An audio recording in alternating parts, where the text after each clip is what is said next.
உலகத்தில் எல்லாருக்கும் மகிழ்ச்சி தரக்கூடிய ஒரு பொருள் எது? இது ஒரு முக்கியமான கேள்வி. இந்த கேள்விக்கு பொருத்தமான ஒரு பதிலை உங்களால் சொல்ல முடியுமா? அதாவது கொஞ்சம் யோசித்து பார்த்தா பணம்னு சொல்லலாமா? இப்போ கையில் காசு இல்லாதவங்ககிட்ட ஒரு 10 ரூபாயை கொடுத்தா அது அவனுக்கு சந்தோஷத்தை கொடுக்கும். ஏற்கனவே வருமான வரி பிரச்சனையில் சிக்கி இருக்கிறவர்கிட்ட இன்னும் கொஞ்சம் பணம் இந்தாங்கன்னு சொல்லி கொடுத்தோம்னா அது அவருக்கு சங்கடத்தை தான் கொடுக்கும். அதனால் அந்த கேள்விக்கு பணங்கிறது பொருத்தமான பதிலாக இருக்க முடியாது. கேள்வி என்னன்னா, இந்த உலகத்தில் எல்லாருக்கும் மகிழ்ச்சி தரக்கூடிய ஒரு பொருள் எது? சரி, இனிப்புன்னு சொல்லலாமா? ஏன்னா எல்லாருக்கும் இனிக்க தானே செய்யும். அதுலேயும் ஒரு சிக்கல் இருக்குது. சர்க்கரை வியாதிக்காரங்களுக்கு அது என்ன சந்தோஷத்தையா கொடுக்கும்? ஆக எல்லாருக்கும் வேறுபாடு எதுவும் இல்லாமல் மகிழ்ச்சியை கொடுக்கக்கூடியது வேற ஏதோ ஒன்று இருக்குது. அது என்னன்னு கண்டுபிடிக்கணும். அதுதான் இன்றைக்கி தகவல். இப்போ அதை கண்டுபிடிக்கணும்னா இந்த கதையை கேட்கணும். அது என்ன கதைன்னா, ஒரு ஊரில் ஒரு ராஜா இருந்தார். அவருக்கும் இதே சந்தேகம் வந்துட்டுது. அதாவது எல்லாருக்கும் இன்பம் தரக்கூடிய பொருள் எது அப்படின்னு.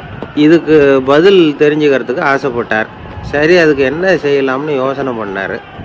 நாட்டு மக்களுக்கு பகிரங்கமாக ஒரு அறிவிப்பு கொடுத்தார். நம்ம நாட்டு மக்கள் இன்பம் தரக்கூடிய பொருள் எதுன்னு நினைக்கிறாங்களோ அதை கொண்டுக்கிட்டு வந்து அரண்மனையில் உள்ள கண்காட்சி மண்டபத்தில் வைக்கலாம். அப்படி அவங்க வைக்கிற பொருள்களில் எது எல்லாருக்கும் இன்பம் தரக்கூடியதாக இருக்குமோ அதை வச்சவருக்கு 1000 பொற்காசுகள் பரிசு அப்படின்னு அறிவிப்பு கொடுத்துட்டார். ஜனங்கள் இந்த அறிவிப்பை கேட்டாங்க. அதுக்கப்புறம் சும்மா இருப்பாங்களா? 1000 பொற்காசுன்னா சும்மாவா? அவங்க கையில் என்னென்ன கிடைச்சதோ அதையெல்லாம் கொண்டாந்து அரண்மனை காட்சி மண்டபத்தில் வச்சுட்டாங்க. அதுக்கப்புறமா ராஜா அங்கே வந்தார். ஒவ்வொன்றா பார்த்துக்கிட்டே வந்தார். முதல்ல ஒரு குயில் இருந்தது, இனிமையாக பாடக்கூடிய குயில். இந்த குயிலோட இன்னிசை எல்லாருக்கும் இன்பம் தரக்கூடியது தான். இருந்தாலும் காது கேட்காதவங்களுக்கு இந்த இசை எப்படி இன்பம் தர முடியும்? அதனால் இது சரியில்லைன்னு விட்டார். அடுத்தபடியாக போனார். அங்கே என்ன வச்சுருக்குறாங்கன்னு பார்த்தா ஒரு அழகான மயில் அங்கே தோகை விரித்து ஆடிக்கிட்டு இருக்குது. இந்த மயிலோட ஆட்டம் மனசுக்கு இன்பம் தரக்கூடியது தான். இருந்தாலும் பார்வை இல்லாதவங்க இந்த ஆட்டத்தை பார்த்து ரசிக்க முடியுமா? முடியாது. அதனால் இதுவும் சரியில்லை அப்படின்னு சொல்லிவிட்டார். அதுக்கு அடுத்தபடியாக போனார். பல வகையான இனிப்பு பண்டங்களை வச்சுருந்தாங்க. பார்த்தார், வயசானவங்களுக்கும் நோயாளிகளுக்கும் இது இன்பம் தராது, துன்பம் தான் கொடுக்கும் அப்படின்னார். இப்படி ஒவ்வொன்றா பார்த்துக்கிட்டே போகிறார். அழகான மலர்கள், கனிகள், ஓவியங்கள் எதுவுமே பொருத்தமாக தெரியல.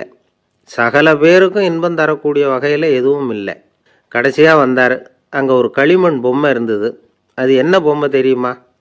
பசியால் வாடி இருக்கிற ஒருத்தருக்கு ஒரு அம்மா இனிமையாக பேசிக்கிட்டு சோறு போடுறது மாதிரி அந்த பொம்மையை செஞ்சுருந்தாங்க. அதுக்கு கீழே அன்பு அப்படின்னு எழுதியிருந்து தான். ராஜா பளிச்சுன்னு ஒரு முடிவுக்கு வந்தார். அந்த பொம்மையை செஞ்ச சிற்பியை வரவழைச்சார். பரிசு கொடுத்தார்.